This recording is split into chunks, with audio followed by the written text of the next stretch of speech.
రెండో ఆదివారం పాప దగ్గర పోయినాము కమ్మాలపాడికి. బాగానే ఉన్నా నైట్ అంతా. రాత్రి తెల్లవారుజామున 3 గంటల నుండి ఫుల్ నాకు ఫీవర్ వచ్చింది, చలి జ్వరం వచ్చింది. ఆ వారం అంతా రాత్రి పగలు నిద్ర అనేదే లేదు.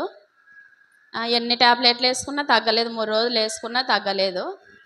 మా ఆయన హాస్పిటల్కి పోదాం రా అంటే కూడా నేను రానని అట్లనే ఉన్నాను ఇంట్లోనే. నిన్న ఆదివారం అన్నతో వచ్చి ప్రార్థన చేయించుకున్నాను. అన్న నాకు నిద్ర రావడం లేదు, రాత్రి రావడం లేదు, పగలు రావడం లేదు అని చేయించుకున్నాను. అన్నంగా ఈరోజు నుంచి ఏం కాదులేమ్మా, దేవుని చిత్తం నెరవేరుస్తాడు అని అన్న ప్రార్థన చేసినాడు. ఎంత కళ్ళు మూసుకున్నా, రాత్రి అంతా కళ్ళు మూసుకున్నా అన్ని పిచ్చి పిచ్చి కళలు వచ్చి ఏదేదో అయ్యేది. కానీ దేవుని చిత్తం నిన్న అన్న ప్రార్థన చేయడం వల్ల ఆదివారం రోజు నన్ను దేవుడు స్వస్థపరిచాడు.